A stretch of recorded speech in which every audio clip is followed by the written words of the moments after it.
Excellence, Madame Louise Mushikiwabo, secrétaire générale de la francophonie, honorables participants et invités, Mesdames et Messieurs, chers amis, bonjour et merci de nous retrouver pour ce webinaire placé sous l'égide de l'Organisation internationale de la francophonie avec le soutien du groupe Jeune Afrique dans le cadre du programme de conférences numériques. Un webinaire qui mettra aujourd'hui l'accent sur la nouvelle stratégie économique de la francophonie pour la période 2021-2025 et dont le thème est « Comment favoriser une relance économique au service du bien-être des populations ?» Une question, voire une préoccupation très importante dans un contexte mondial lourdement impacté par la pandémie à coronavirus. Et comme le reste de la planète, l'Afrique subsaharienne en a elle aussi subi les conséquences avec une croissance frappée de plein fouet, qui est passée de 2,4% à moins 5,1% entre 2019 et 2020, ce qui a plongé certains pays de la région dans une récession sans précédent depuis plus de 25 ans. Même face à cela, des énergies sont mobilisées de part et d'autre afin d'atténuer les impacts socio-économiques et booster la relance qui s'impose,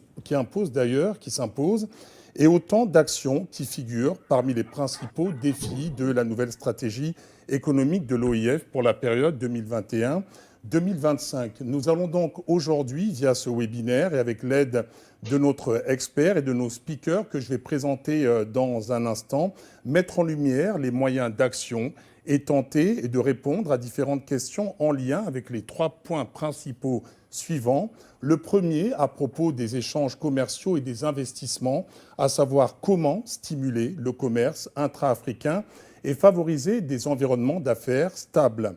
Le second concerne l'insertion professionnelle des jeunes et des femmes. Nous parlerons des moyens de stimuler l'innovation et l'entrepreneuriat. Et enfin, le troisième point de notre webinaire à propos de l'importance de capitaliser sur l'économie numérique et l'intelligence artificielle.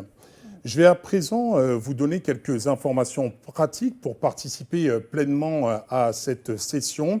Comme à l'accoutumée, nous vous proposerons une session de questions et réponses où vous pourrez poser vos questions aux panélistes dans la partie questions-réponses Zoom qui s'affiche sur vos écrans.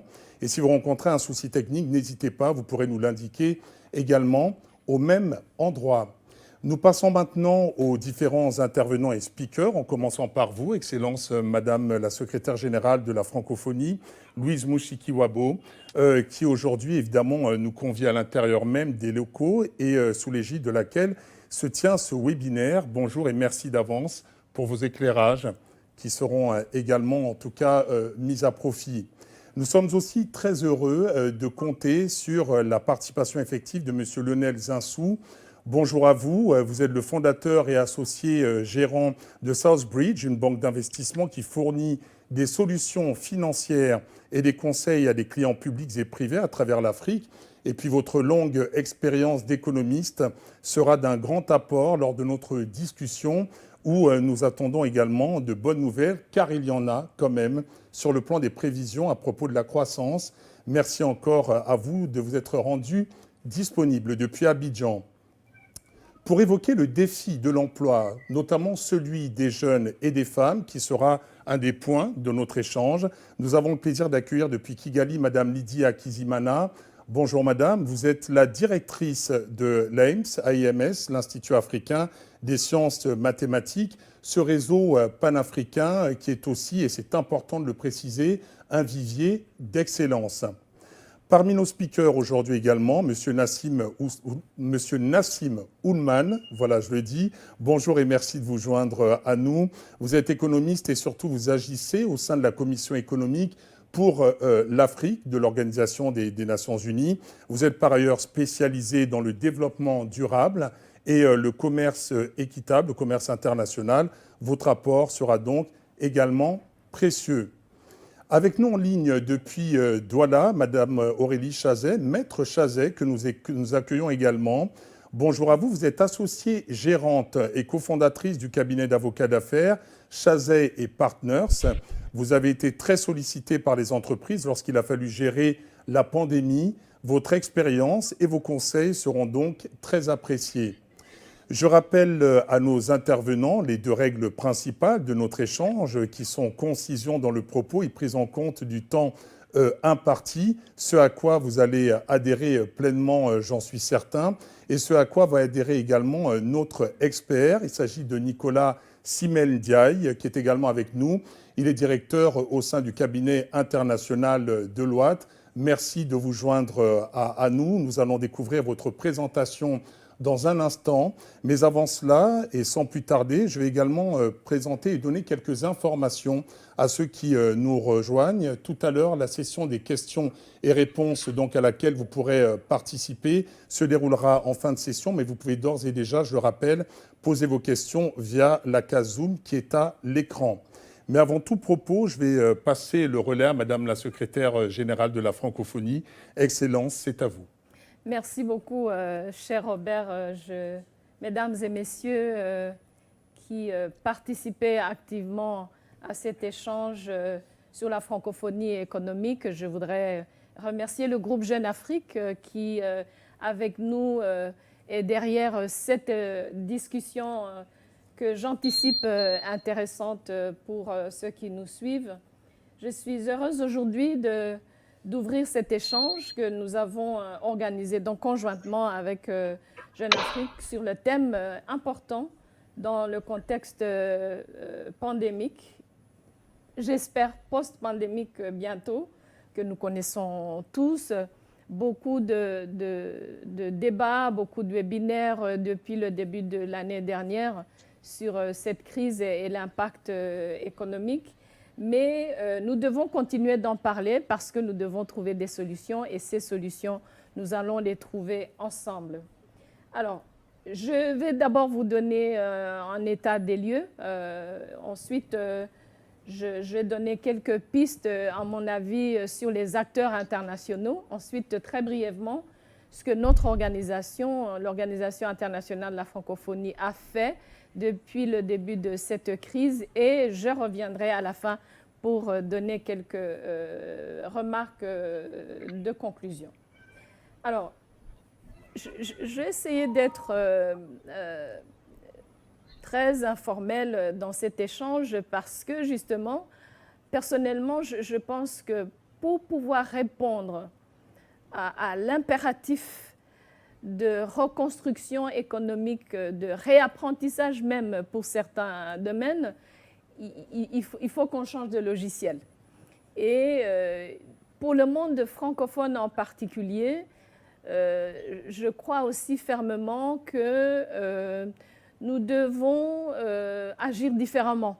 Nous devons être plus audacieux, nous devons oser. Et pour le monde multilatéral auquel cette organisation appartient, je pense qu'on doit être aussi plus flexible, être plus inclusif par rapport aux acteurs non étatiques. Mais tout cela, je pense, est la résultante de cette crise qui a frappé le monde entier en même temps, tous les États, petits et grands, et qui, je crois aussi, nous a fait beaucoup réfléchir sur notre interdépendance et la nécessité de collaborer pour pouvoir donc sortir de cet état économique qui a affecté beaucoup de pays. Beaucoup de nos pays francophones, d'ailleurs, ont connu une crise économique bien avant la crise sanitaire. Dès que les frontières ont fermé, les espaces aériens ont fermé, beaucoup de nos pays, l'Afrique du Nord, l'Afrique de l'Est, les pays de notre organisation qui sont en Asie-Pacifique, qui dépendent beaucoup du tourisme, des services, sont des pays qui ont été fortement affectés. Et donc, nous sommes là pour échanger les idées. Alors, je ne vais pas m'attarder sur les statistiques parce qu'il y a des participants cet après-midi qui sont mieux qualifiés que moi. Mais quand même, les économies avancées ont consacré en 2020 environ 20% de leur PIB pour répondre à la crise, tandis que les pays émergents ont consacré environ 6%, et les pays à faible revenu 2%. Donc, il y a déjà, comme vous le constatez, une maison à plusieurs étages, 20%, 6% et 2%. Et donc, ce n'est pas nouveau, les inégalités qui existaient déjà ont été exacerbées par cette crise. Et la période qui vient, la période devant nous, pourrait conduire à des rythmes de reprise très différenciés et creuser les écarts encore plus. Les retards, notamment dans la vaccination des pays en développement, aggravent le risque d'une relance à plusieurs vitesses. On le voit à travers le monde, ce vaccin est un facteur de reprise économique. Ici même en Europe, dans certains pays en Amérique du Nord, tandis que plusieurs de nos pays du Sud, aujourd'hui, vraiment essayent de trouver un moyen d'aller rapidement sur une vaccination étendue pour pouvoir reprendre la vie économique. Alors que la France annonce, la France, pays de notre siège, de notre organisation, 74% de sa population déjà pleinement vaccinée, seuls 15 pays africains, nous sommes une organisation qui compte 32 pays africains, 15 pays africains avaient atteint 10% de vaccinés et le continent, dans son ensemble, seulement 4% à la fin du mois de septembre 2021, donc le mois passé. Alors, une statistique aussi qui nous fait réfléchir. Des risques supplémentaires apparaissent dans la reprise économique, dont la pénurie des approvisionnements. On me dit que dans le monde du transport international, il y a des retards énormes qui affectent cette reprise économique, puisque nous vivons dans un monde des échanges d'un coin du monde à un autre. Et donc aujourd'hui, il apparaît très clairement que les politiques économiques, les pratiques commerciales, les investissements doivent être remodelés pour répondre à tous ces défis. Alors, juste quelques réflexions de ma part sur le rôle des acteurs internationaux. Tout d'abord pour dire que le G20 a prolongé son initiative de suspension du service de la dette pour les pays les plus pauvres jusqu'à la fin de cette année, jusqu'en décembre 2021. Mais il ne s'agit que de 47 pays les plus pauvres. Et puis, est-ce que le délai de décembre 2021 suffira pour des pays qui sont encore en train de batailler pour pouvoir gérer rien que la vaccination? On ne parle pas encore vraiment d'une reprise économique totale qu'il faudrait pour que nos pays puissent se relever.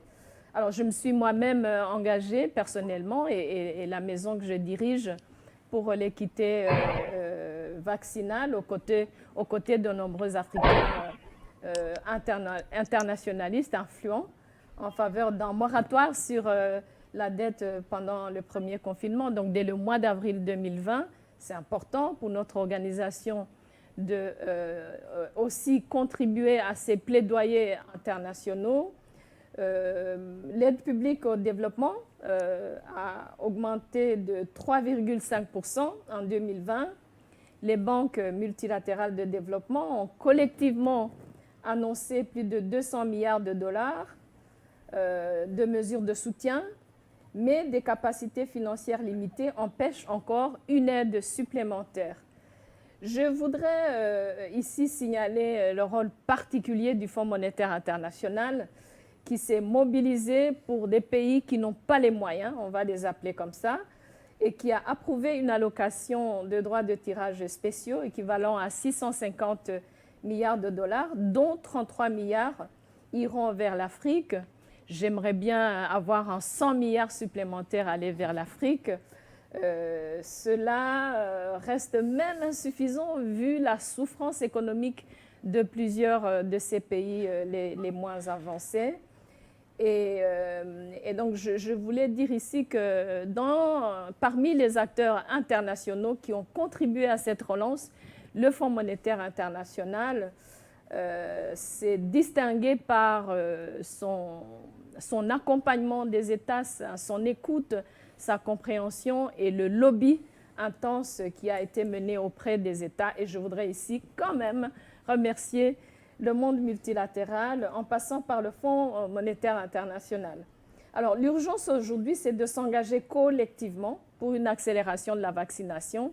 C'est inévitable, c'est incontournable dans les pays en développement, car nous l'avons vu, le vaccin est probablement pour beaucoup, la majorité de nos pays, la seule porte de sortie de cette crise. Alors, pour ces acteurs internationaux, moi, je voudrais inviter les acteurs internationaux, à commencer par notre propre maison, la francophonie, à vraiment s'engager dans un multilatéralisme rénové qui est tourné vers les solutions, qui reste sur les procédures, les pratiques, les textes, les chartes, ça c'est inévitable, mais quand même qui est beaucoup plus flexible et beaucoup plus tourné vers une collaboration. Nous sommes plusieurs organisations multilatérales et surtout favoriser la recherche des solutions. D'une manière générale, je crois qu'il faut se poser la question de la place de l'Afrique dans la relance économique mondiale. Le potentiel est énorme, c'est clair, mais comment y arriver rapidement? La relocalisation d'entreprises, la diversification des sources d'approvisionnement, le numérique, les outils numériques, les processus qui seront facilités par ce domaine miracle qu'est le numérique et qui est de plus en plus démocratique puisque accessible à beaucoup de nos pays qui n'ont pas beaucoup de moyens. Et donc, la reprise post-Covid, à mon avis, devrait s'orienter vers une sortie des schémas traditionnels d'exportation de matières premières pour s'ouvrir à la production manufacturière et surtout les échanges au niveau d'abord régional et au niveau international avec toute l'innovation que nous avons vue surtout au niveau des jeunes qui ont créé beaucoup d'outils, beaucoup d'applications pendant cette période compliquée. Et particulièrement pour l'Afrique, le commerce intra-africain, une grande opportunité à saisir au moment où la zone de libre-échange continentale africain se met en place en Afrique continentale et où des liens se tissent avec d'autres zones et accords de libre-échange, notamment avec l'Europe, l'Asie ou dans la zone du Pacifique. Je voudrais rappeler ce que j'ai dit au début de mon propos, que nous devons changer de logiciel. C'est un changement d'état d'esprit. Ce ne sont pas les ressources qui manquent, ce ne sont pas les moyens qui manquent, ce ne sont pas les guides économiques et financiers qui manquent, mais c'est une manière de travailler différemment. Alors, très rapidement, nous ici à l'EIF, on a répondu en soutien à nos États dès le début de la crise. Tout d'abord en disponibilisant les ressources éducatives qui sont d'accès libre. Nous les avons organisées. Nous avons également entretenu des réseaux d'affaires en réunissant entrepreneurs et créateurs sur la plateforme numérique de la francophonie baptisée Solidarité Covid. Sa vocation étant de repenser les contacts d'affaires, échanger dans le monde d'aujourd'hui pour le monde de demain, en permettant à tous un accès à plus de biens et de services. Nous avons également le projet d'organiser des missions économiques et commerciales qui étaient planifiées cette année, mais à cause des consignes sanitaires dans certains pays de notre espace, ont été reportées à l'année 2022.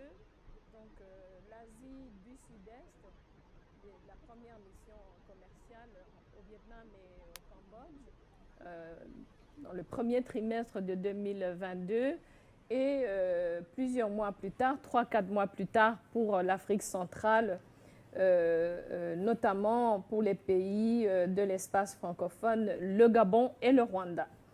Alors, l'OIF s'est aussi engagé dans un vaste programme de formation au métier du numérique parce que qui dit emploi, qui dit reprise économique, dit formation, employabilité, notamment à travers notre programme Déclic, qui propose des formations qualifiantes aux jeunes surtout, et surtout aux jeunes femmes, puisque c'est une cible importante de notre organisation. Je peux parler aussi du soutien aux entreprises en croissance, un élément, à notre avis, très important pour la reprise économique, à travers notre initiative Les Pionnières de l'entrepreneuriat. Et pour terminer, je voudrais dire que les entreprises en croissance sont en effet d'importantes sources d'emploi et représentent, d'après les spécialistes, entre 2 et 6% du produit intérieur de la plupart des pays de l'OCDE.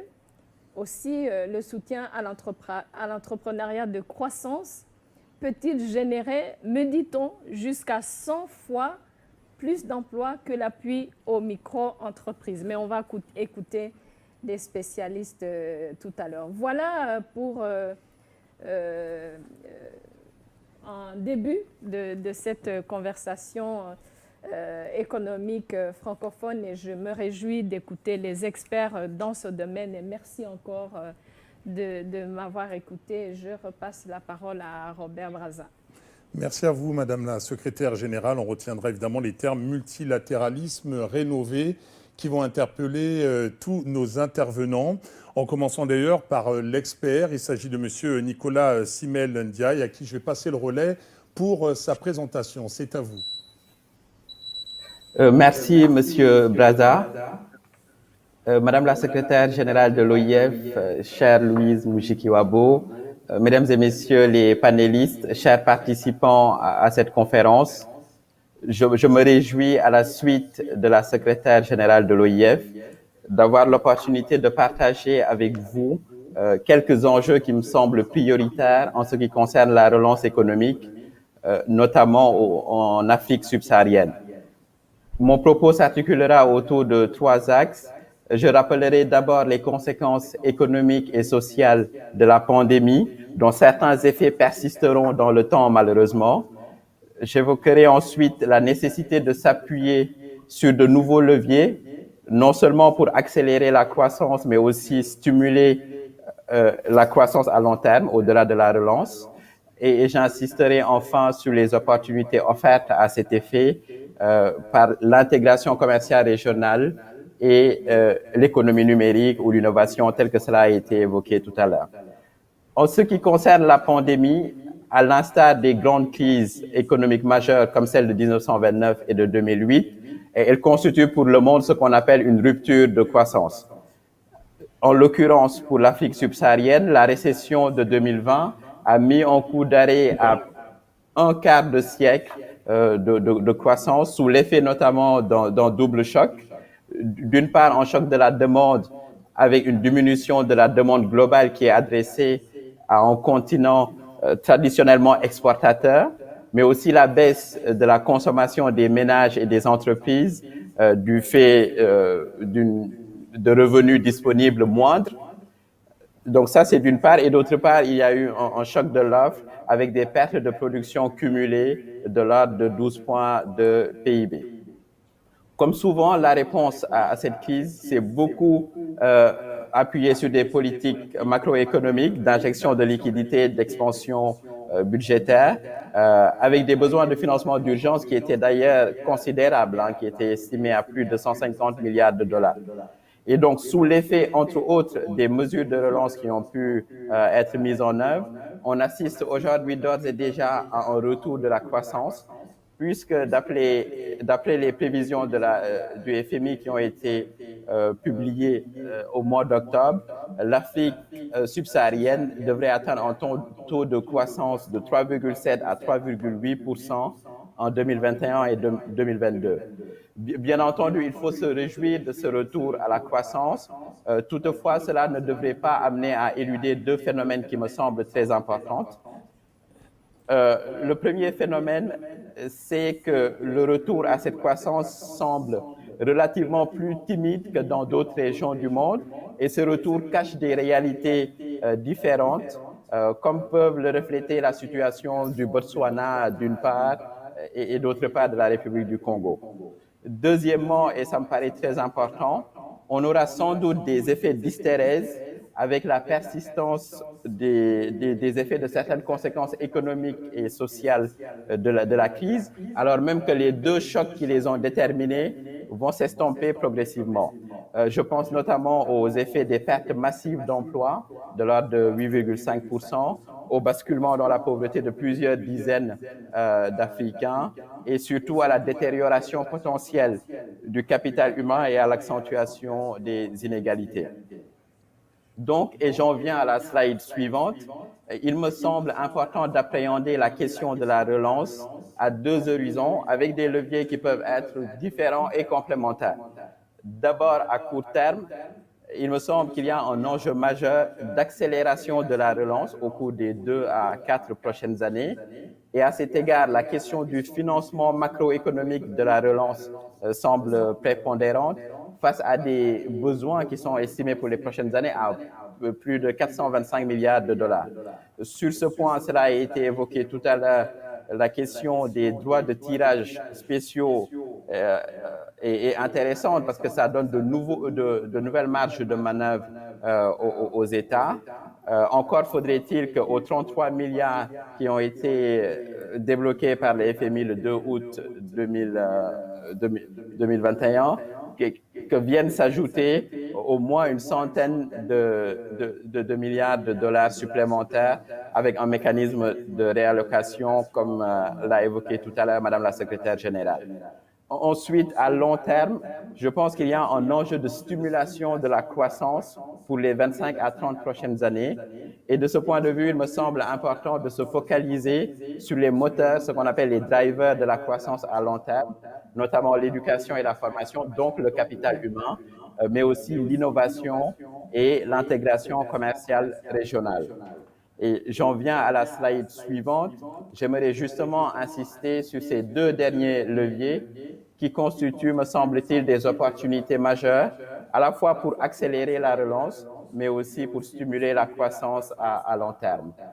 En ce qui concerne la zone de libre-échange, au-delà des revenus supplémentaires potentiels estimés à 450 milliards de dollars et de la possibilité de sortir des dizaines de millions d'Africains de la pauvreté à l'horizon 2035, le point important, c'est qu'il peut y avoir un effet d'accélération de l'industrialisation par des mécanismes que mon ami Lionel Zinsou saura expliquer beaucoup mieux que moi, et en tout cas avec des effets sur l'amélioration de la productivité des entreprises et donc de leur compétitivité avec des possibilités de création massive d'emplois et surtout d'augmentation de la taille du secteur manufacturier dans nos économies.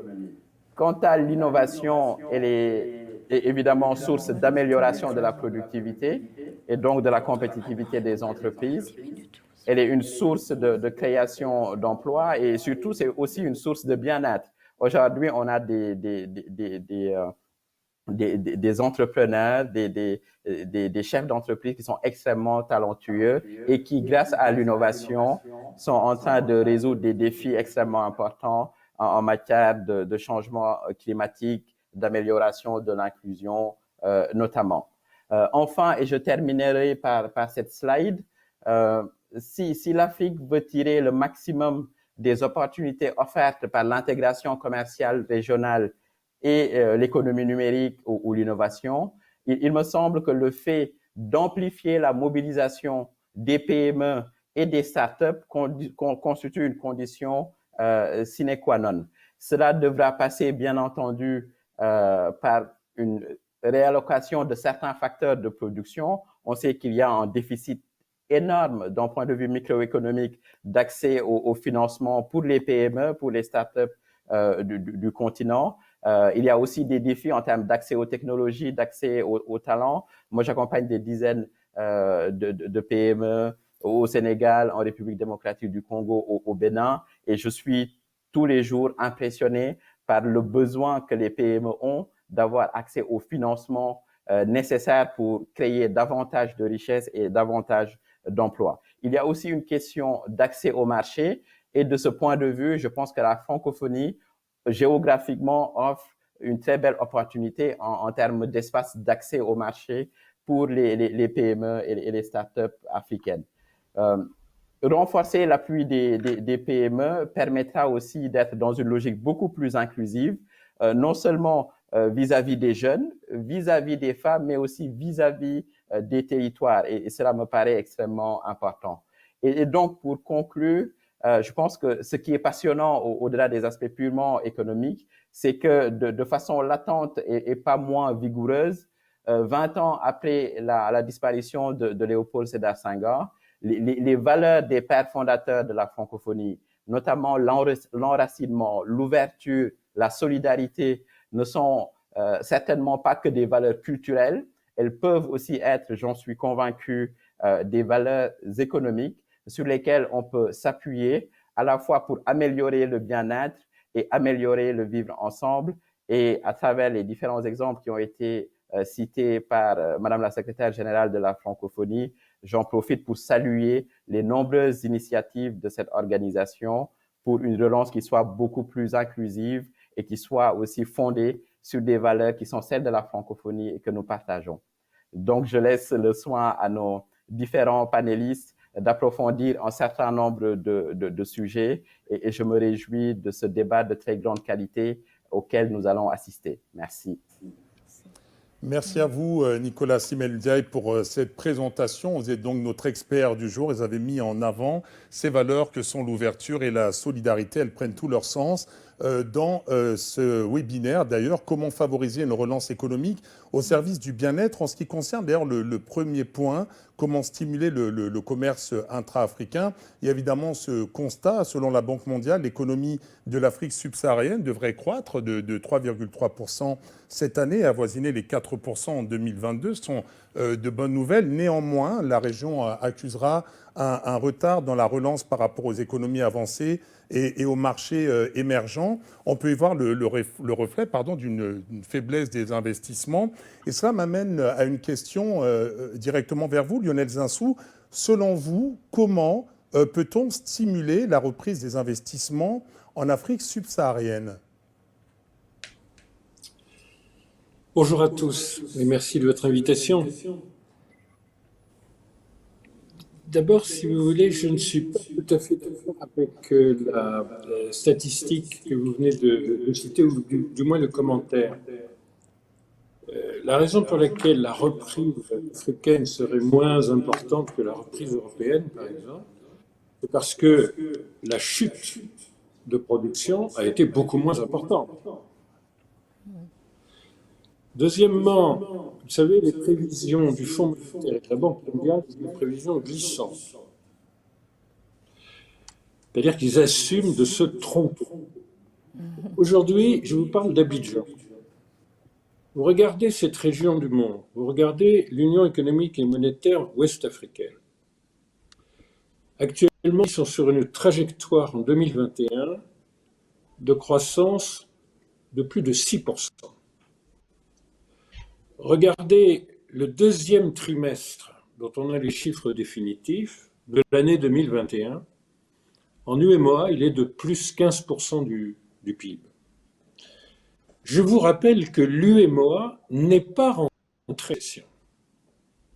Et c'est une petite nuance avec le tableau qu'a présenté mon ami Nicolas. Il faut considérer qu'il y a plusieurs Afriques. Dans l'Afrique de l'Ouest, francophone, on n'est pas rentré en récession. Malgré tout, on a un rebond économique profitant d'une très forte demande mondiale qui va s'inscrire quelque part entre 5 et 7% selon les pays. Donc faisons un tout petit peu attention dans notre analyse, on a des situations différenciées. Une des chances de l'Afrique diversifiée, c'est qu'elle n'a pas trop d'hydrocarbures, pas trop de ressources minérales, de matières premières minérales, qui ont été très affectées. Donc les pays qui font la récession africaine sont une minorité de pays africains qui ont des ressources minérales et d'hydrocarbures très importantes. Ou bien qui s'ajoutent à cette minorité une autre minorité, ceux qui sont très dépendants du tourisme, qui a été évidemment l'hôtellerie, le tourisme, le transport aérien, très affectés par le confinement. Donc faisons un tout petit peu attention et régionalisons un tout petit peu l'Afrique quand on parle des besoins de stimulation. Donc ça, c'est une petite nuance, si vous voulez. Et pourquoi je vous dis les chiffres très prudents de croissance des institutions internationales sont trop conservateurs et ne prennent pas en compte les toutes dernières données, c'est parce que, justement, dans les pays très affectés, producteurs de pétrole et de gaz, producteurs de fer, de bauxite, etc., de matières premières minérales, la croissance mondiale est tellement verticale qu'on a une transformation complète du niveau général des prix. Vous savez, dans le golfe de Guinée, on produit du pétrole offshore assez cher, souvent à $40 le baril. On sort de plusieurs années où on n'était pas beaucoup au-dessus et souvent en dessous de $40 le baril. Mais là, on est à $85 le baril.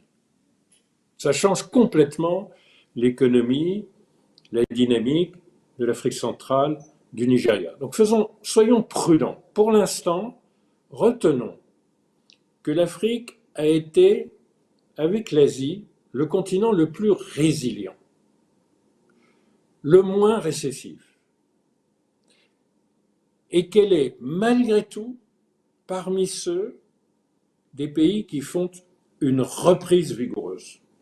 Donc ça, ce sont des éléments de nuance, mais je pense que le discours est très important parce que aujourd'hui, il faut rompre avec un discours d'une Afrique dont on attendait sur le plan sanitaire qu'elle soit le pire des continents, et elle a été le moins affectée sur le plan sanitaire, et elle a eu des réactions efficaces et rapides, et c'est pareil dans le domaine économique. Elle a été plus résiliente dans le domaine économique, et elle est en forte reprise, bien qu'elle ait accusé un choc moindre. Et ce discours est très important parce qu'il faut cesser de se regarder comme si on n'était jamais résilient, jamais efficient, jamais rapide dans les politiques publiques. Je pense que c'est très très important pour régler les anticipations. La première façon d'aider l'investissement, c'est d'avoir des taux d'intérêt bas quand on va sur les marchés pour avoir du crédit. Pour cela, il faut que les gens aient confiance en vous. Pour cela, il faut mettre un terme à tout ce qui est un narratif de l'Afrique comme étant beaucoup plus risqué que tous les autres. Pour le reste, et la problématique est essentielle pour les jeunes et pour les femmes, c'est évident qu'à moyen terme, l'industrialisation, le développement de la transformation industrielle va être ce qui va créer les emplois. Et cela, ça dépend des systèmes financiers. Et c'est pour ça que l'injection de 100 milliards de droits de tirage spéciaux est quand même très importante parce que les États vont pouvoir venir à côté du secteur privé. 100 milliards, soyons clairs, ça n'est pas rien. On a eu une récession de l'ordre de 3% du PIB. 100 milliards, c'est 100% du PIB. Mais à la différence de la plupart des continents, on n'a pas répondu par de la dette. On répond par des droits de tirage spéciaux qui ne sont pas de la dette, qui ne sont pas remboursables, qui sont la plus grande subvention de l'histoire s'agissant de l'Afrique. Donc faisons attention quand même au narratif. Nous avons là une ressource qui a été coproduite, inventée par l'Union africaine.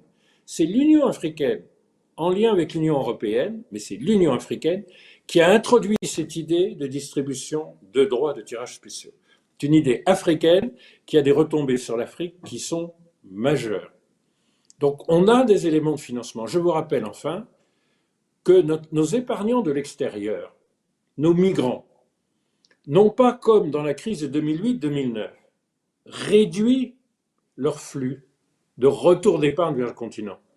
Ils l'ont partout augmenté. Au Maroc, qui en dépend beaucoup, au Cap-Vert, en Algérie, en Tunisie, en Égypte, au Soudan, au Nigeria, si je cite les pays les plus importants en termes de ces flux d'épargne. Ils ont augmenté en moyenne de 10%. La solidarité a joué en Afrique et dans la diaspora africaine. Ce sont des éléments de financement fondamentaux. Derrière, on a vu l'importance de la microfinance pour atteindre les ménages, parfois avec des secours ou en maintenant les microcrédits. Et donc, on est clair sur le fait qu'il faut une injection macroéconomique pour les gouvernements, c'est les droits de tirage spéciaux, et il faut des soutiens aux PME. Nicolas était très clair là-dessus et éloquent sur les nombreuses entreprises qui l'accompagnent. Très important que notre système financier aille très vite à changer en utilisant aussi l'épargne intérieure du continent, mais aussi l'épargne extérieure du continent. Et l'aide publique doit faire levier par des garanties tournées vers les PME. La prise de conscience du secteur privé, notamment des PME, dans la résilience, elle est complètement nouvelle. Je vous remercie. Pour ce propos et merci justement de mettre en avant que le discours et le narratif est important parce que c'est celui qui rassure et notamment au niveau des apports extérieurs. Pour financer le développement, les pays africains, on le sait, ont emprunté à des créanciers qui sont justement majoritairement privés à des taux d'intérêt que vous évoquiez à l'instant, Monsieur Lionel Zinsou, qui étaient aussi particulièrement élevés. Le résultat, c'est que l'Afrique est quand même endettée à hauteur, on a parlé de 540 milliards pour les chiffres, 544 milliards de dollars, ce qui représente la dette la plus élevée de toutes les régions en développement. Monsieur Nassim Oulman, pouvez-vous nous dire s'il existe des mécanismes qui permettraient aux États de réduire leurs coûts d'emprunt et au secteur privé africain d'accéder à des prêts à un taux plus avantageux? Oui, bonjour tout le monde et merci pour cette invitation. Effectivement, l'enjeu est vraiment là. Comme l'a dit Madame la Secrétaire Générale, le maître mot est le changement de logiciel. Pourquoi? Parce qu'on fait face à des profondes mutations au niveau global, des crises climatiques, donc avec des circuits plus courts, des taxes carbone, des investissements de plus en plus verts, des technologies disruptives, une révolution numérique, blockchain, impression 3D, robotisation, et la pandémie ou les pandémies, puisque ce n'est que sûrement la première d'un long cycle de pandémie avec des conséquences économiques qu'on a évoquées, et aussi une plus forte régionalisation, une reconsidération des souverainetés. Donc, il y a une nouvelle donne, et ça appelle un changement de logiciel. Et la question du financement, comme vient de le souligner Lionel Zinsou, est vraiment centrale. Et alors qu'il y a une vraie dynamique en Afrique, on a ce problème de taux d'intérêt élevé, et notamment une dette africaine qui est de plus en plus orientée vers le privé, qui est de plus en plus privée, et donc des coûts de financement qui sont assez élevés, voire prohibitifs. Donc effectivement, et Lionel Zinsou l'a très bien souligné, le narratif est très important pour la confiance par rapport à ces taux. Mais au-delà de ça, il y a aussi des moyens supplémentaires, je dirais plus techniques, pour essayer de réduire ces taux d'intérêt. Et c'est un peu ce que propose la Commission économique des Nations Unies pour l'Afrique, sous le leadership de Vera Sangwe, avec une facilité qui va permettre de rendre beaucoup plus liquides les obligations souveraines des États. Alors, comment ça fonctionnerait? C'est-à-dire que les États peuvent émettre des obligations, et de plus en plus, on voit des obligations vertes qui sont émises de par le monde. Mais pour vous donner des chiffres, dans les 10 dernières années, sur à peu près 500 milliards de dollars d'obligations vertes qui ont été émises, l'Afrique, dans son ensemble, n'est qu'à 0,4%.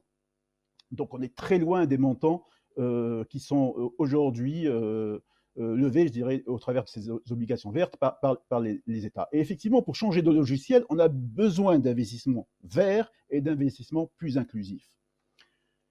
Le problème des pays africains, c'est que ces obligations vertes, il y en a quelques-unes, elles se font encore à des taux d'intérêt très élevés. Donc, comment réduire ces taux? Bien sûr, avec un narratif, un discours volontairement positif qui va établir la confiance, mais également en utilisant cette possibilité des droits de tirage spéciaux. Si une partie des droits de tirage spéciaux et en propose 3 milliards de dollars, sur les 33 milliards qui reviennent à l'Afrique, mais également un certain nombre de pays développés dans la France se sont engagés à transférer une partie de leurs droits de tirage spéciaux qui leur reviennent vers les pays en développement et notamment vers les pays africains. Si une petite partie de ces 100 milliards, disons 3 milliards, étaient consacrés à cette facilité de liquidité et de durabilité qui permettrait aux détenteurs de ces obligations vertes émises par les pays, ces obligations souveraines, de se financer sur un second marché, ce que les techniciens appelleraient un marché repo. Donc, s'ils peuvent utiliser et rendre liquide cette détention d'obligations dans un second marché, qui serait justement financé par cette facilité de liquidité et de durabilité, il pourrait permettre aux PME d'avoir de nouvelles liquidités pour investir justement sur ces investissements verts. Ça apporterait de la liquidité à ce dynamisme qu'on retrouve aussi bien en Afrique de l'Ouest que dans les autres sous-régions du continent. Les premières évaluations que nous avons faites sur les 5 prochaines années, si effectivement on mettait en place cette facilité de liquidité et de durabilité de 3 milliards, je le rappelle, ça permettrait d'économiser en taux d'intérêt 11 milliards de dollars sur 5 ans. C'est-à-dire qu'on aurait une telle incitation à l'émission de green bonds ou de blue bonds, d'obligations vertes et bleues, qui adresserait directement les enjeux d'inclusivité, pour inclure des jeunes, des femmes, mais également l'action climatique. On pourrait très rapidement faire des gains énormes, effectivement, à côté d'un discours positif qui permettrait d'avoir un narratif, encore une fois, qui établirait de la confiance. À côté de cela, apporter une baisse des taux d'intérêt qui permettrait d'avoir plus de liquidité pour financer cet effort-là. Voilà donc quelque chose qu'on pourrait mettre en place très rapidement. Et comme le disait encore une fois Madame la Secrétaire Générale, les solutions sont là. Il s'agit de les mettre en musique, en quelque sorte. Je vous remercie. Repenser d'ailleurs la chose, Monsieur Nassim Oulman, justement, par rapport à ce fameux plaidoyer tel que Vera Songwe l'a dit. Il y a quand même aussi des nouvelles. On parlait de cette solidarité tout à l'heure, Madame la Secrétaire Générale. Il m'est souvenir qu'en juin dernier, lors de la conversation francophone dont la thématique était justement la francophonie au service du développement économique, Madame Isabelle Durand, la secrétaire générale par intérim de la CNUSED, avait estimé les besoins du continent africain à hauteur de 200 milliards de dollars pour faire face aux conséquences financières et socio-économiques de la pandémie, avant d'ajouter que ces coûts devraient s'étaler sur plusieurs décennies, tel qu'indiqué par le PNUD. Tout cela, dans l'agenda de la francophonie, est en tout cas important, c'est-à-dire que ce plaidoyer, cet appel à des énergies extérieures doit se poursuivre, tel que vous l'avez dit dans votre avant-propos. Absolument. Je pense que l'ampleur et le caractère inédit de la crise que nous venons de vivre, mais que nous vivons toujours, dicte justement que, j'ai parlé d'audace tout à l'heure, qu'on n'ait pas peur d'engager des actions nouvelles, de prendre des décisions parfois même difficiles pour essayer de remonter la pente. Et je suis tout à fait d'accord avec Lionel sur le narratif sur l'Afrique et le fait que l'Afrique n'est pas un seul pays, c'est un continent avec des dynamiques économiques régionales, sous-régionales, etc. Et donc, pour moi, ces 200 milliards, absolument, et le fait que les PME qui sont les moteurs de cette reprise économiques ont besoin de liquidités. Le fait que l'emprunt dans beaucoup de pays, on pense notamment à l'Afrique, est compliqué pour beaucoup de ces PME. Donc tout cela, en fait, demande à ce que les acteurs ou les détenteurs des solutions potentielles puissent lâcher les méthodes qu'on connaît depuis très longtemps et puis de donner une chance à nos économies de pouvoir redémarrer. C'est ce que l'on va voir avec tout à l'heure avec Madame Lydie Hakizimana. Mais au-delà de la mobilisation des ressources et de la relance donc des économies africaines, bien cette relance, elle passe également par la transformation locale, on l'a dit, et l'intégration régionale. L'Afrique pourrait donc voir son revenu augmenter considérablement. On a parlé d'un chiffre de 450 milliards de dollars grâce à l'accord de la ZLECA dont il a été question dans la présentation de l'expert Nicolas Ndiaye. Je me tourne vers vous, maître Aurélie Chazet. Votre cabinet d'affaires a été très sollicité par ses clients pour les aider à gérer les impacts de la pandémie. Quels enseignements est-ce que vous tirez de la crise et quelles préconisations souhaitez-vous faire aux autorités eu égard notamment à l'environnement des affaires? Oui, donc bonjour à tous et merci pour l'invitation. Donc effectivement, nous avons pu accompagner nos clients dans le cadre de cette crise. Donc la gestion concernait plusieurs points, notamment comment gérer la pérennité de leur chiffre d'affaires, parce que c'était quelque chose qui était quand même assez compliqué pour eux. Ils se sont retrouvés dans des situations assez délicates. Il fallait faire face aussi à la gestion de cas de force majeure, par exemple, les accompagner dans la gestion de leur trésorerie et faire également face à l'arrêt des investissements qu'il y a pu y avoir dans la zone et également toutes les incidences sociales qu'il y a pu y avoir suite en fait justement à cette pandémie de la Covid-19. Notamment, comment gérer la gestion des employés, le télétravail, comment accélérer la digitalisation des entreprises, etc. Donc tout ça a été quand même assez compliqué pour nos clients. Mais fort heureusement, effectivement, donc je rebondis sur cette notion de résilience dont a parlé Lionel Zinsou tout à l'heure. On a constaté effectivement que la plupart des PME africaines, en tout cas dans la région Afrique centrale et Afrique de l'Ouest, ont vraiment fait preuve de résilience dans la gestion de cette crise. Donc elles se sont adaptées, elles ont mis en place des nouveaux modèles pour justement garantir la pérennité de leur activité sur le continent. Donc en termes de recommandations, il est clair que les entreprises en Afrique font face quasiment aux mêmes difficultés. On peut souligner la pression fiscale qu'on peut rencontrer dans la plupart des pays de la zone OADA, les lourdeurs administratives également qu'on peut y avoir, et également la gestion qu'on doit faire, la gestion du faible développement des infrastructures aussi bien énergétiques mais également de communication, qui ne facilite pas justement l'accès aux marchés mondiaux. Donc nous espérons que l'accord de libre-échange continental qui va être mis en place va pouvoir garantir, en tout cas aux PME africaines, l'accès à un marché mondial et va pouvoir leur donner des clés pour pouvoir justement augmenter leur part de marché. Donc pour cela, il sera nécessaire de rendre les entreprises africaines beaucoup plus compétitives dans ce marché-là qui s'en va être continental avec justement la libre circulation des personnes, des capitaux, des marchandises et des services. Il faut également, en termes de propositions, renforcer le processus d'harmonisation des normes juridiques qui a été instauré par l'OADA, qui est l'Organisation pour l'harmonisation en Afrique du droit des affaires. Cette année fêtait son 28e anniversaire, donc on est quand même par rapport à l'Union européenne assez en avance justement sur ce processus d'harmonisation.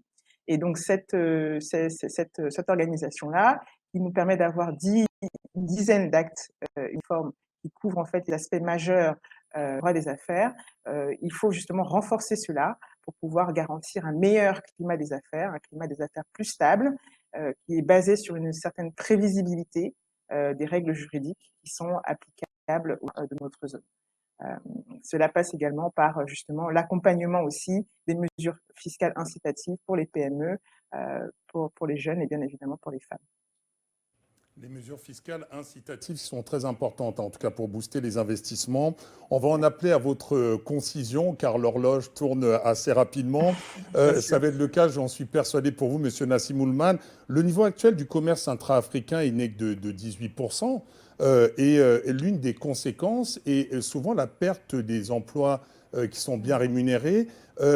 Selon la Commission économique justement pour l'Afrique et la ZLECA, le potentiel d'accroître le commerce intra-africain serait de 52% d'ici 2022. Quels sont les leviers, selon vous, les leviers à actionner et les entraves à surmonter pour que cela se produise, Nassim Oulman? Alors, merci pour votre question. Effectivement, la mise en œuvre de la zone de libre-échange continentale est une formidable opportunité pour les pays du continent. Et cette opportunité arrive à un moment crucial, on l'a vu, hein, avec ces mutations profondes qui favorisent une plus grande régionalisation, un questionnement sur les souverainetés, souveraineté alimentaire, souveraineté sanitaire. Et effectivement, c'est ces opportunités-là qu'il s'agit de saisir. Alors, les études qu'on a pu faire au niveau de la Commission économique des Nations Unies pour l'Afrique montrent que la ZLECA a ceci de particulier qu'elle va favoriser beaucoup plus l'échange de produits manufacturés, contrairement à beaucoup d'autres accords commerciaux que les pays africains pouvaient avoir avec d'autres régions. C'est une vraie spécificité et c'est une vraie chance. Pourquoi? Parce qu'il y a effectivement un manque de diversification, mais également il y a le problème de la taille des pays, des économies africaines, qui constituent une certaine contrainte dans le domaine du possible, ou le domaine des possibles. Or, le développement de chaînes de valeur régionales, donc de faire ensemble des produits, et là, une organisation comme la francophonie peut jouer, et elle joue déjà un rôle fondamental justement pour amener ces pays-là à produire ensemble et à développer des chaînes de valeur régionales et du coup monter au niveau de la valeur ajoutée, parce que jusqu'à présent, les pays africains, on le sait, demeuraient bloqués dans les segments à faible valeur ajoutée. Là, c'est une chance formidable pour passer à des segments à plus forte valeur ajoutée, mais effectivement, il y a un besoin d'une approche collective et plus collaboratrice, je dirais, favorisée par des institutions comme la francophonie.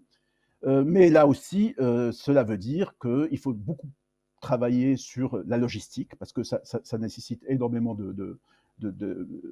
d'échanges transfrontaliers, d'intrants. Et là aussi, donc, effectivement, au niveau des sous-régions, il y a beaucoup qui a été fait, mais il y a un effort supplémentaire à faire entre différentes sous-régions, mais également, et c'est pour cela que la nouvelle stratégie économique de la francophonie est à la fois opportune et pertinente, c'est la dimension numérique, effectivement. Là également, ça offre un vrai levier à actionner pour favoriser les échanges intra-africains. Et je peux donner quelques chiffres sur ça, et c'est très intéressant de voir que les pays africains qui échangent aujourd'hui sur le numérique, qui ont des échanges sur les transmissions électroniques, et c'est pas anodin, effectivement, on a beaucoup plus de mal à échanger des produits qui sont achetés en ligne, mais qui sont livrés physiquement, parce que l'Afrique fait face à des coûts de transport élevés, à des contraintes au passage aux frontières qui sont encore importantes, mais qu'il faut réduire. Mais un certain nombre de pays se sont spécialisés sur les échanges, les exportations de produits électroniques, les logiciels, etc. Et ce qui est intéressant de voir, sur ces pays-là, beaucoup sont très petits, des pays de petite taille. Je pense à Eswatini, je pense à Maurice, le Burundi. Et c'est pas anodin, c'est-à-dire qu'il y a des niches à prendre, et les petits pays qui avaient des difficultés à exporter, quand je dis petits pays, je parle de petites économies, qui avaient des difficultés à exporter vers le reste du continent, sont aujourd'hui des champions dans l'exportation de produits numériques. Le côté négatif, c'est que l'essentiel sont anglophones. Vous avez évoqué des champions parce qu'on va en arriver justement à ce deuxième point de notre échange concernant l'insertion professionnelle, Monsieur Nassim Oulman, parce que c'est important et nous sommes pris par le temps. C'est ainsi que nous demandons à nos participants d'être concis et d'être le plus compact possible. Comment justement stimuler l'innovation et l'entrepreneuriat? Nous l'avons vu dans la première partie de cet échange, Madame la Secrétaire Générale, les défis sont de taille, cependant ils peuvent aussi offrir des opportunités en matière de création d'emplois pour les jeunes et pour les femmes. Et c'est ce qui m'amène justement vers vous, Madame Lydia Kizimana. Vous avez su saisir ces opportunités parce qu'à ce jour, il y a quand même plus de 2000 jeunes Africains qui sont sortis diplômés des centres d'excellence que vous dirigez ou qui occupent des postes qualifiés. Quels sont les facteurs de réussite en matière d'insertion professionnelle des jeunes? Alors, la révolution technologique et l'urgence climatique nécessitent un fort développement de compétences scientifiques et techniques pour les années à venir. Donc, l'assimilation des savoirs de base en sciences et mathématiques, ainsi que l'intérêt pour les carrières scientifiques sont en déclin et reflètent toujours un écart important en termes d'égalité des genres. Aujourd'hui, seulement 35% des étudiants en STEAM, sciences, technologies, ingénierie et mathématiques, dans le supérieur sont des femmes selon les statistiques récentes de l'UNESCO. Donc, l'usage du numérique dans l'éducation est aujourd'hui indispensable et nécessite de repenser la pédagogie et de développer des capacités d'apprentissage applicables tout au long de la vie. Donc, les jeunes générations, dans toute leur diversité, doivent développer un solide bagage de compétences numériques et être en capacité d'innover et de créer des solutions collectives pour devenir des acteurs responsables d'un développement durable. Donc, à AIMS, nous attaquons ce problème sous 4 angles. Premièrement, nous veillons à faire évoluer en permanence nos enseignants, les méthodes pédagogiques afin de créer les futurs diplômés aux défis qu'ils devront relever dans le monde du travail. Deuxièmement, nous nouons des contacts avec les grands groupes et les entreprises de taille intermédiaire, facilitant ainsi les relations entre les enseignants-chercheurs et le monde industriel. Troisièmement, nous leur permettons très tôt à nos étudiants d'intégrer le monde de l'entreprise à travers un programme d'enseignement en régime coopératif de 18 mois, avec une session de stage ouvrant avec un lien direct vers l'industrie. Et afin d'alimenter le vivier de compétences scientifiques en amont et d'améliorer les résultats d'apprentissage scolaire, AIMS a créé des programmes de formation d'enseignants au niveau secondaire en Afrique du Sud, au Cameroun et au Rwanda. Et aujourd'hui, on touche un total de 7300 enseignants de lycée en sciences et mathématiques et environ 1 million d'élèves chaque année. Donc, ces programmes comportent des modules spécifiques, dotant les enseignants au niveau secondaire et leurs élèves des compétences dites du 21e siècle qui permettront à ces jeunes d'avoir les meilleures perspectives d'insertion dès la fin du cycle secondaire. Donc, aujourd'hui, c'est vraiment affligeant de voir que dans certains de nos pays, les jeunes attendent quelquefois d'arriver à l'université pour avoir leur première vraie expérience avec le coding, la science des données ou même toucher à un ordinateur de manière quotidienne, alors que les jeunes d'autres horizons le font beaucoup plus tôt. Donc, c'est ce genre de gap et de retard que le programme de formation des enseignants de EMS cherche entre autres à combler pour impacter positivement les chances d'insertion professionnelle et stimuler la créativité et l'innovation de nos jeunes. Et réduire les inégalités, on l'a bien compris dans votre propos, ce réseau panafricain d'excellence, il a été mis en place. Je me tourne vers vous, Maître Aurélie Chazet. Vous êtes une jeune chef d'entreprise et vous avez préalablement fait carrière en Europe. Pourquoi est-ce que vous avez décidé de rentrer au Cameroun pour y ouvrir un cabinet d'avocats d'affaires qui est d'ailleurs en pleine expansion? Et puis surtout, dites-nous, quels ont été les principaux défis que vous avez rencontrés? Oui, donc merci, Monsieur Brazet, de me redonner la parole. Donc oui, effectivement, donc j'ai effectivement commencé ma carrière donc en France, où j'étais avocate d'affaires dans des cabinets d'affaires là-bas, et donc j'ai décidé avec mes associés de revenir au Cameroun parce qu'on avait très tôt identifié qu'il y avait une niche en fait à prendre sur le marché, c'est-à-dire qu'il y avait une nouvelle génération d'avocats d'affaires africains qui avaient cette double culture à la fois africaine mais également européenne, dans le sens où on a été formés à travailler avec des standards internationaux et qu'on pouvait justement rentrer dans nos pays respectifs pour justement améliorer, contribuer en tout cas au développement et l'amélioration de la pratique des affaires sur place. Donc c'est vraiment ce qui a motivé en tout cas pour ma part mon retour au Cameroun. Et donc c'est vrai que très vite, hein, parce que moi je m'inscris vraiment dans la lignée de l'insertion professionnelle des jeunes et des femmes, on a très vite été confrontés au départ à un problème de crédibilité. Je pense que en matière d'insertion jeune, d'insertion de femmes, c'est le premier écueil qu'on rencontre dans nos économies, c'est la crédibilité. Parce que vous n'avez pas un certain âge, vous n'avez pas une certaine expérience, et donc voilà, vous créez un peu une certaine suspicion au départ. Donc il y a des problèmes de crédibilité, mais qui sont très vite balayés dès que vous démontrez un certain professionnalisme dans la manière dont vous travaillez. Ensuite, vous avez également des problèmes en matière de trésorerie. Donc ça, c'est ce qui est le problème de toutes les PME. L'accès au financement, l'accès au marché, donc l'accès aux opportunités, etc. Trouver des jeunes qui sont bien formés, la formation. Donc c'est pour ça que je rebondis, enfin je suis très admirative du travail de Madame Akizimana justement sur la formation professionnelle et ce système de mentorat qui est mis en place pour faciliter l'insertion des formés dans le monde de l'entreprise, parce que c'est vital. C'est vraiment quelque chose, c'est la clé, je pense, pour le développement de nos PME en local. Lionel Zinsou, je me tourne vers vous. Comment est-ce qu'on pourrait stimuler l'innovation et l'entrepreneuriat en Afrique? Qu'est-ce qu'il faudrait faire de plus? D'abord, Robert, il se stimule tout seul. C'est-à-dire qu'il faut faire confiance au marché, faire confiance au secteur privé. Regardez, je veux dire, on estime que maintenant, on est en train de devenir le start-up continent, le continent qui génère le plus, et ça n'a pas été interrompu par la pandémie, de nouvelles entreprises.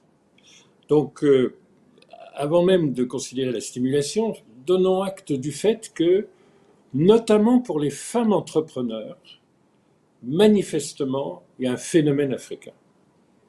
Vous savez, je parlais avec un patron d'un grand opérateur de télécom qui est essentiellement en Europe, mais qui a investi en Afrique. Je dis, qu'est-ce que l'Afrique vient de vous apprendre dans le domaine des télécoms et du numérique en général?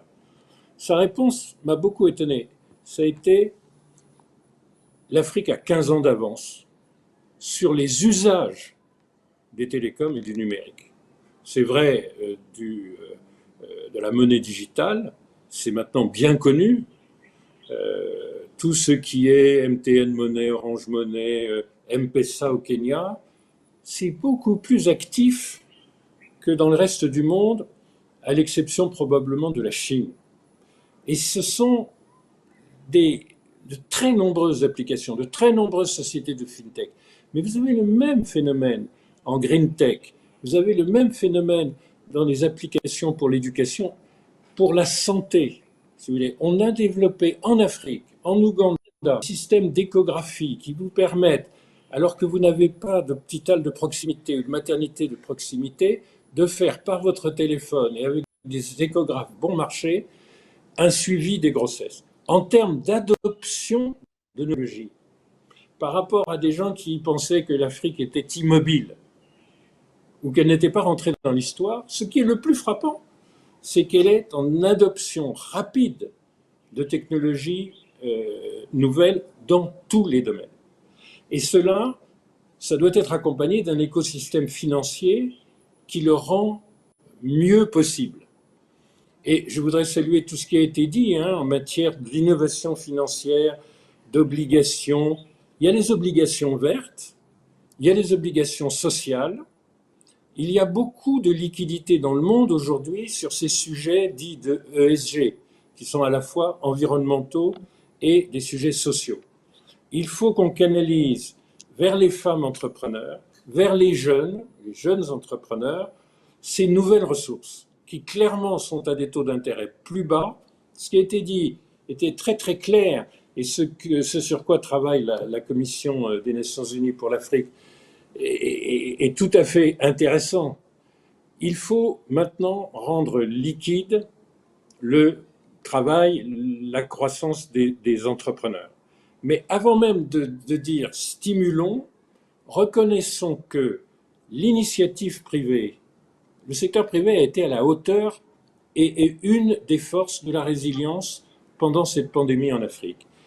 Le marché va faire une bonne partie du travail.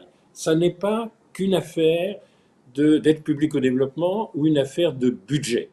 Le budget, l'idéal, ce serait qu'il prenne les premières pertes, qu'il mette en place les mécanismes d'assurance pour baisser encore un peu plus les taux, et qu'un marché financier dit de venture capital pour soutenir les innovations se développe dans notre continent. Mais tout est prêt à cet égard, et certains pays sont en avance. Le Rwanda est en avance, Maurice est en avance, Kenya est très en avance, etc. Et que se diffusent d'un pays à l'autre nos meilleures pratiques. Mais faites confiance à l'initiative privée, au génie d'entrepreneurs, faites confiance aux femmes, faites confiance aux jeunes, croyez au marché, croyez au secteur privé, l'État n'a plus qu'à accompagner.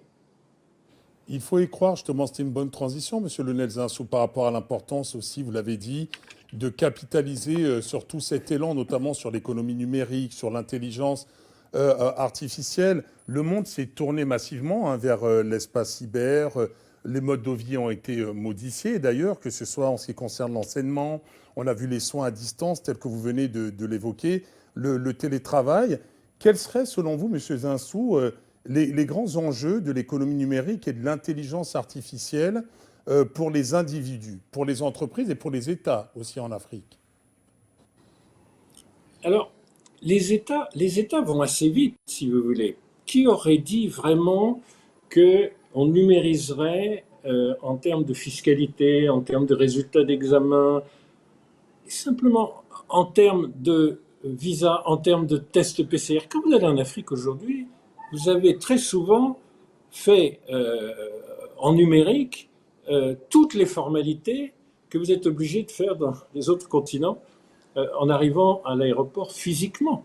Les États sont allés vite. N'oubliez pas un petit détail, c'est que la gouvernance progresse à toute vitesse.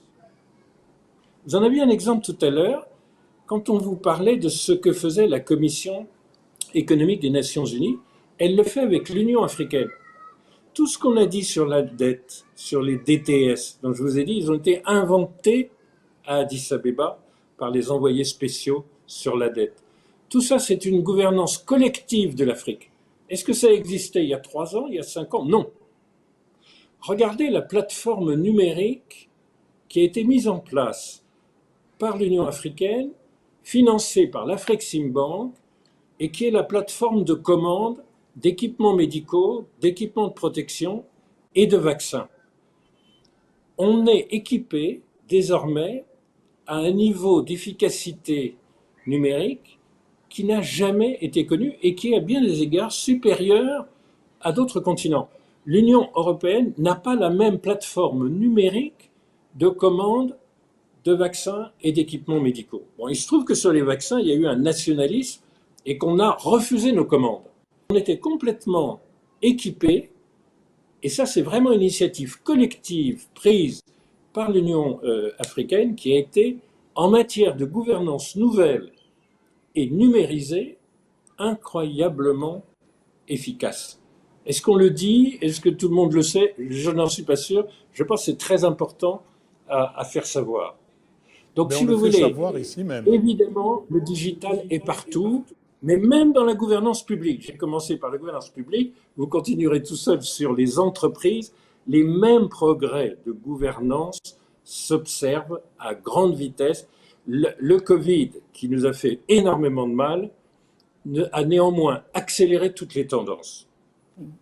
Et justement, il a accéléré aussi le fait, et je me tourne vers Madame Lydia Akizimana, il a accéléré le besoin de compétences dans ces nouveaux métiers du numérique. Vous-même, vous avez mis en place et vous avez créé le premier master d'intelligence artificielle en Afrique. Vous en mesurez déjà l'impact?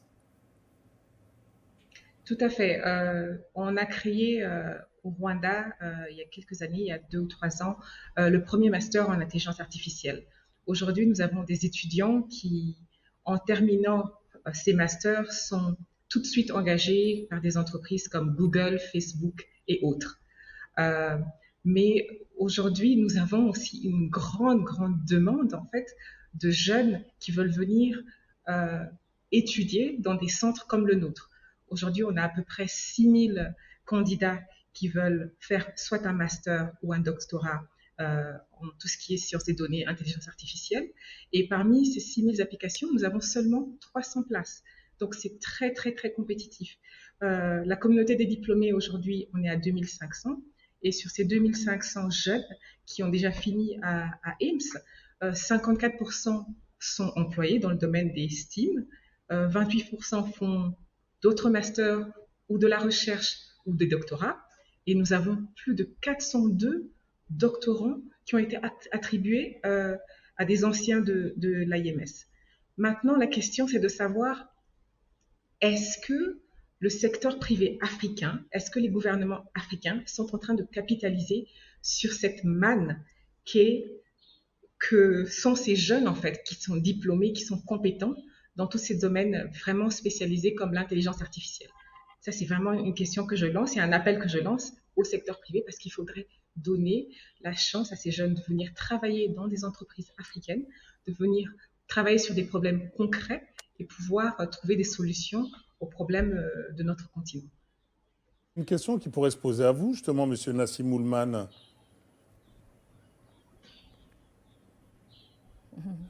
Il est en ligne, Monsieur Oulman. Est-ce que vous nous écoutez? Je suis en ligne, pardon. Je vous en prie, allez-y. Non, absolument. Non. Je veux dire, il y a de formidables expériences au travers du continent. Ce qu'a fait le Rwanda en matière d'intelligence artificielle est vraiment formidable parce que pour le pays lui-même, mais également pour le reste du continent, parce que ça montre et ça crée de l'émulation.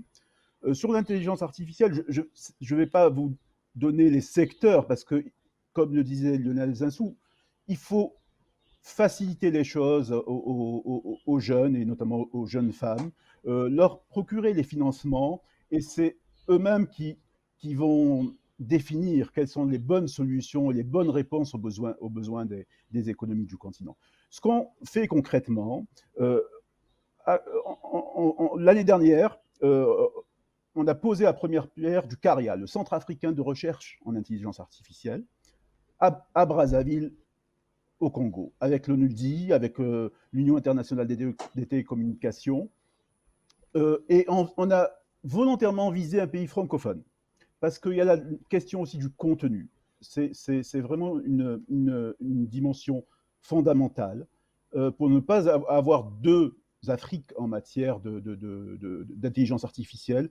Il est crucial d'avoir du contenu aussi en français. Donc, c'est une question tout à fait cruciale. Nos estimations montrent qu'au cours des 5 prochaines années, l'intelligence artificielle peut générer jusqu'à 4,3 milliards de dollars pour le continent, selon les différentes applications pour le secteur privé, mais également pour la gouvernance publique, l'amélioration de la collecte de l'impôt. Sur la fiscalité, on est très bas en Afrique sur le continent, donc on a là aussi un levier pour les gouvernements.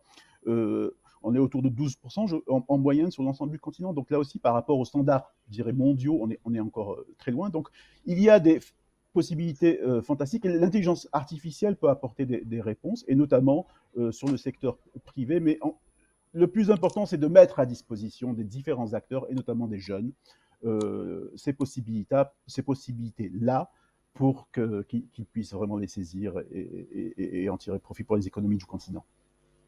Merci pour cette réponse, Nassim Oulman. Maître Chazet, je me tourne vers vous. Comment votre cabinet et vos clients s'adaptent-ils aux exigences de la transition numérique? Oui, donc c'est une très bonne question. Il est vrai que, comme ça a déjà été dit, la crise Covid a accéléré la digitalisation et l'adaptation justement à l'économie numérique pour nos clients. Donc, nous avons dû très vite nous adapter à ces nouvelles exigences, parce que le confinement n'a pas permis justement. Donc on a développé, on s'est mis au Zoom, et à Teams, et puis toutes les autres plateformes de communication digitales qui existaient déjà en Europe et qui ont vraiment été intensifiées ici sur le continent. Donc il a fallu également pour ces entreprises qui n'étaient pas du tout digitalisées renforcer leur présence en ligne pour pouvoir justement avoir accès à leurs clients, avoir de nouveau accès au marché qui était un marché physique par la suite. Même nous, je parle du secteur des avocats, il y a des avocats qui n'étaient pas du tout, qui n'avaient aucune présence en ligne, qui ont vraiment dû s'adapter à cela. Pareil en termes de services publics. Donc vraiment, il y a vraiment eu une formation à mettre en place et une adaptation pratique justement à la maîtrise des techniques du numérique pour pouvoir justement continuer à avoir des échanges et continuer à avoir une activité économique qui fonctionne. Donc maintenant, aujourd'hui, quand bien même vous avez des clients qui sont dans le même pays que vous, on continue toujours à avoir des échanges de manière digitale. C'est beaucoup plus pratique. On a réduit les rendez-vous physiques, on a réduit justement les échanges en one-to-one. Et donc maintenant, c'est un nouveau mode de communication qui a été adapté par la plupart des acteurs. Avec un défi qui est à relever, qui est évidemment celui du flux Internet et celui Exactement. de la continuité dans la fourniture d'électricité. On l'aura bien compris. On en arrive à ce point de notre webinaire qui est très important, Madame la Secrétaire Générale, c'est celui de l'interactivité et l'interaction avec les questions et réponses. Et certaines nous parviennent d'ores et déjà. La première nous vient de Douan-Bleu-Ange Hervé de TOA Corporation, il est project manager. Il demande pourquoi les chiffres ne traduisent pas toujours la réalité des populations et est-ce normal? Ça peut vous interpeller, Monsieur Lionel Zinsou. Alors, d'abord, vivre le changement, ça n'est pas très facile parce qu'il y a un aspect de destruction créatrice, si vous voulez.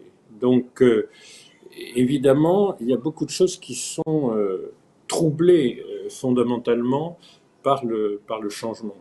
Et nous vivons plus de changements que tous les autres puisque nous avons une croissance en moyenne période qui est 3 fois celle d'un continent comme l'Europe.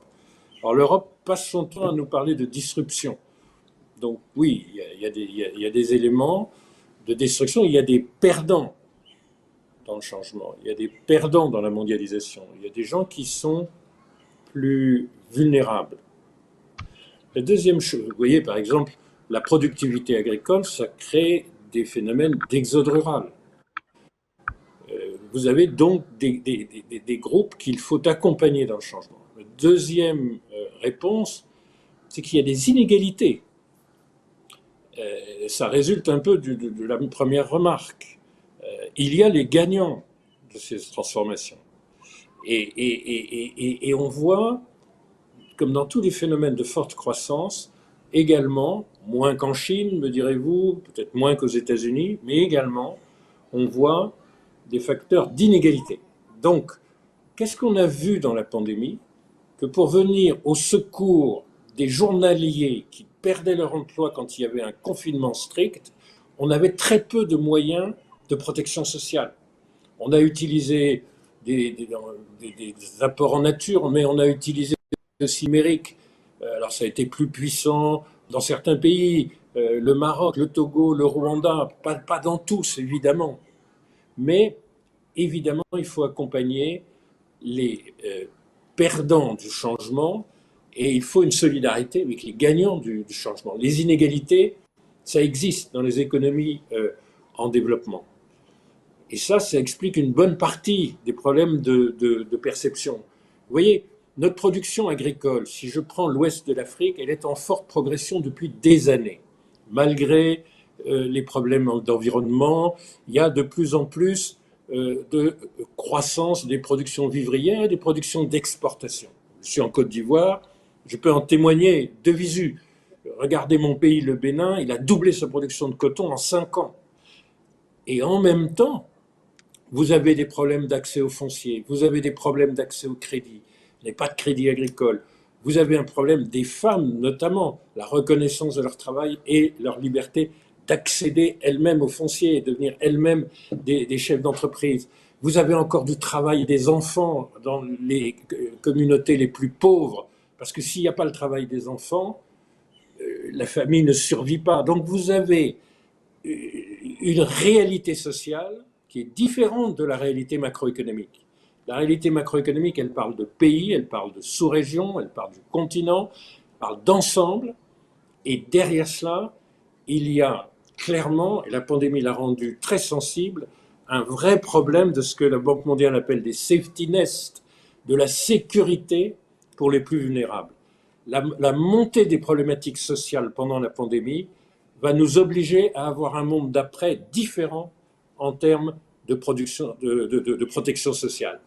Et l'OIF, qui a des valeurs dans ce domaine et qui défend des droits humains et des droits à l'égalité, peut jouer un rôle très important. J'espère, Madame la Secrétaire Générale, que vous allez au G20 à la fin de la semaine ou que les chefs d'État francophones qui y vont ont été briefés par vous, parce que l'Afrique de demain ne va pas ressembler, il ne faut pas qu'elle ressemble à celle d'avant-hier. Quelque chose s'est produit absolument, et vous allez peut-être nous en faire part dans le mot qui clôturera ce webinaire dans un instant, Madame la Secrétaire Générale. Mais puisque M. Zinsou évoquait ce secteur informel, une question nous arrive, elle est probablement pour M. Nassim Oulman. Toumenta Kennedy de l'African Business Information Bank, c'est le CEO de cette structure, nous pose la question de savoir comment favoriser spécifiquement le secteur informel au sein de la relance économique.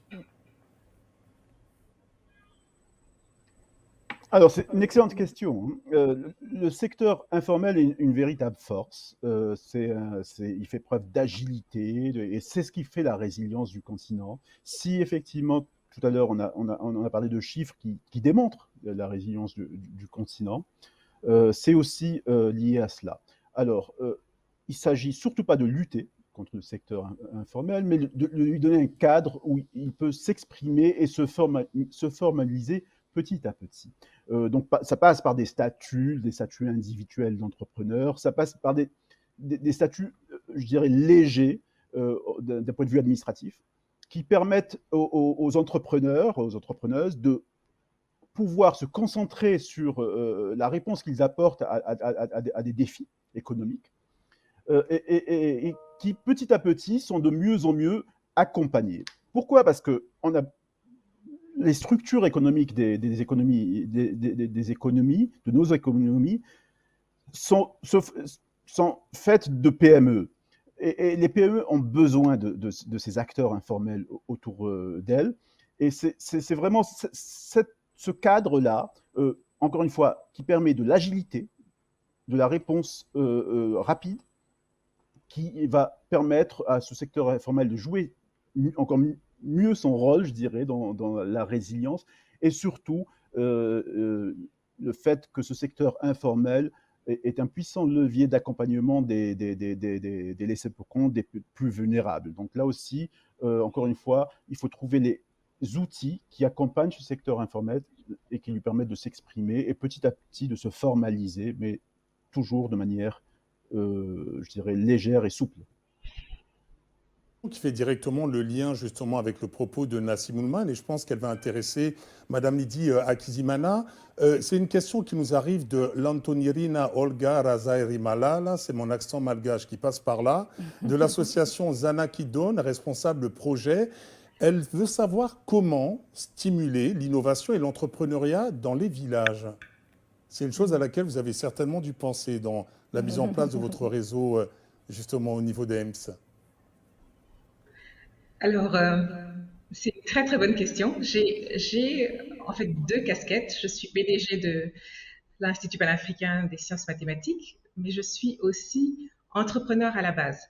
Et stimuler l'entrepreneuriat dans les villages, c'est quelque chose que nous avons fait dans les années précédentes, spécifiquement avec la ville de Kigali, le district de Gasabo, pour créer par exemple des centres communautaires où nous formons des jeunes femmes, des jeunes mères dans les métiers de tout ce qui est la petite enfance.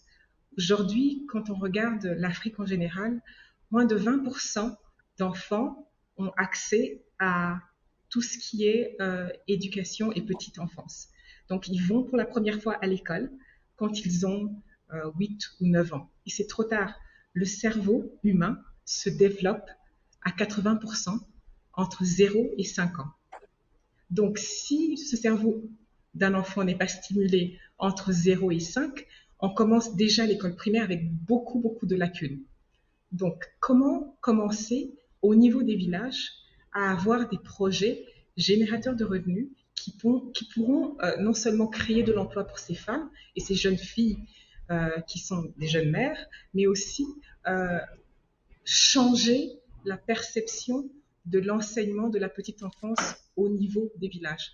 Donc, je prenais justement cet exemple-là pour dire à la dame qui a posé la question que ça commence par un petit pas, ne pas avoir peur de commencer petit, ne pas avoir peur de demander de l'aide, ne pas avoir peur d'apprendre des autres, parce que ça ne sert à rien de réinventer la roue. Aujourd'hui, il y a beaucoup de choses qui ont été faites un peu partout dans le monde. Il suffit de pouvoir comprendre comment est-ce que ça marche ailleurs et de pouvoir le contextualiser dans son pays ou dans son village ou dans sa région. Merci pour votre propos, hein, Madame Lydia Kizimana. On allait en arriver justement à la dernière question de notre séquence questions et réponses. Il y a une question qui a un lien, en tout cas qui a un lien très fort au cadre juridique. Elle nous vient de Monsieur Emmanuel Yoka, USSRL, c'est un managing donc partner. Quel est le frein principal qui empêche les gouvernements africains de davantage de faciliter les échanges commerciaux entre les pays du continent? Ça, c'est un problème juridique, un problème de règles, Maître Chazet. Oui, tout à fait. Effectivement, on peut observer que le principal frein, c'est parce que justement, je parlais du cadre fiscal tout à l'heure, c'est parce que chaque pays est souverain en matière fiscale notamment, en matière douanière. Et donc, du coup, vous savez que quand vous êtes entrepreneur dans un pays et que vous voulez exporter dans un autre pays, par exemple, vous avez des règles qui s'appliquent en matière d'importation et d'exportation. Et comme on n'a pas forcément une unicité, alors on a une unicité en manière sur la sous-région, hein, c'est MAC, moi, mais au niveau fiscal, de chaque État, c'est vraiment la souveraineté. Et donc, du coup, c'est vrai que la compétitivité africaine n'est pas garantie par rapport à des pays, notamment dans l'Union européenne. Par exemple, vous regardez aussi en ce qui concerne les déplacements, les échanges en termes aériens, etc. Les taxes aéroportuaires dans les pays africains sont très, très chères. Donc, du coup, c'est ça qui fait que, du coup, on perd en compétitivité. Et je pense qu'il faudrait que nos États africains puissent travailler sur une meilleure compétitivité fiscale, une meilleure compétitivité douanière pour pouvoir justement mettre en place même des zones franches inter-États, comme on peut voir notamment au Moyen-Orient, pour pouvoir garantir une vraie compétitivité et une vraie relance économique des échanges dans les pays de la zone régionale. Merci pour ce propos, Maître Chazet. Le terme relance, réinvention, changement de paradigme est intervenu à de nombreuses reprises lors de ce webinaire qui touche à sa fin. Madame la secrétaire générale, vous avez certainement justement un propos à ce sujet. Oui, absolument. Alors, je voudrais très rapidement compléter la réponse à ce qui empêche les gouvernements africains à favoriser plus d'échanges, puisque j'ai été pendant une douzaine d'années ministre d'un gouvernement africain. Il y a le cadre légal, certainement, mais je peux dire vraiment avec, sans aucune hésitation que c'est aussi une question de volonté politique des dirigeants africains. J'ai suivi de très près l'intégration de la communauté de l'Afrique de l'Est. J'étais ministre chargée de l'Afrique de l'Est et des Affaires étrangères de mon pays, le Rwanda. Et c'est ce que j'ai dit dans mon propos introductif. Faisons différemment. Il n'y a rien qui nous empêche si la volonté politique est là.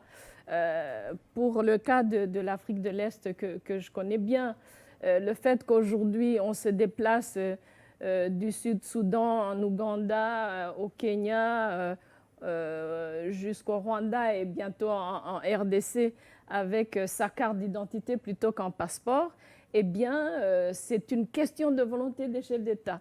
Le fait qu'il y a déjà plusieurs années, la communauté de l'Afrique de l'Est a aboli les frais de roaming au téléphone, malgré l'opposition des sociétés télécoms qui, d'ailleurs, ont fini par se faire des profits énormes. C'est une question de volonté des chefs d'État.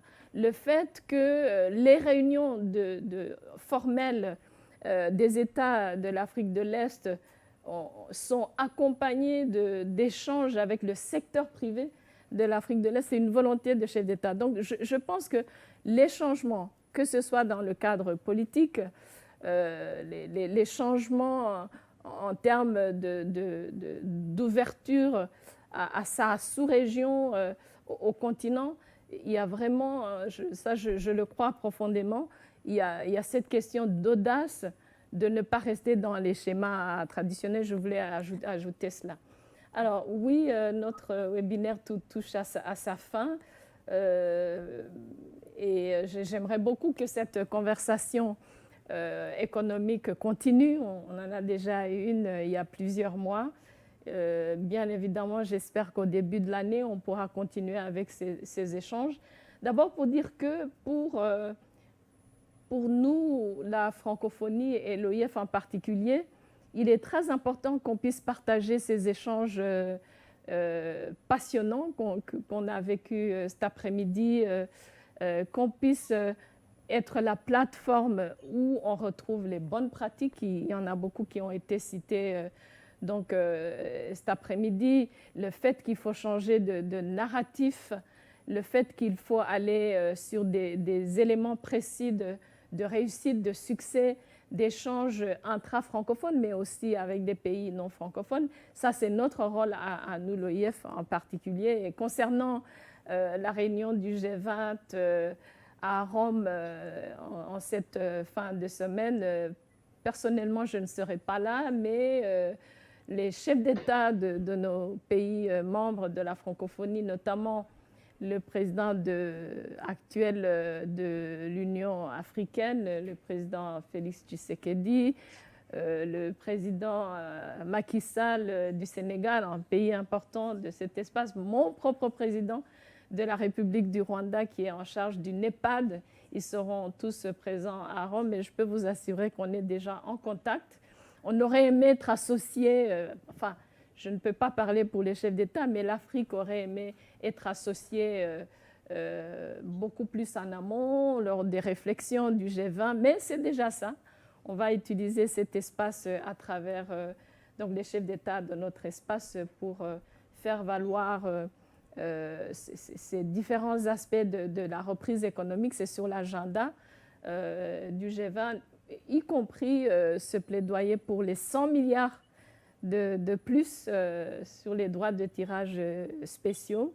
Je voulais aussi dire que au-delà de cette plateforme d'échange, de partage d'expériences, nous sommes déjà engagés sur le réel, sur les résultats, notamment entre les pays de l'Asie-Pacifique et les pays africains. Je signe ici même au siège de l'OIF ce 5 novembre, donc dans quelques jours ici dans nos bureaux à Paris, avec le Premier ministre du Vietnam, certains accords entre ce pays, le Vietnam, et des pays africains, notamment un accord tripartite concernant l'achat du café avec donc un accord OIF Vietnam-Gabon sur le café.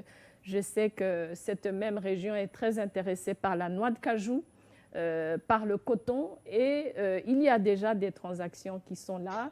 J'aimerais beaucoup, je le répète à mes équipes, je pense qu'ils commencent à être fatigués de m'entendre me répéter que nos missions commerciales et économiques en Asie et en Afrique centrale l'année prochaine soient des missions économiques avec des deals réels, tels que je viens de nommer ce deal entre les pays de l'Asie du Sud-Est et l'Afrique francophone, mais aussi des membres de notre organisation tels que le Québec, la province du Québec, la membre important de cette organisation qui recherche des liens et des échanges commerciaux et d'investissement avec l'Afrique. Donc nous allons, en utilisant ces nombreux exemples cités cet après-midi par ces éminents participants à cet échange, pour pouvoir inspirer la vie économique francophone est réelle.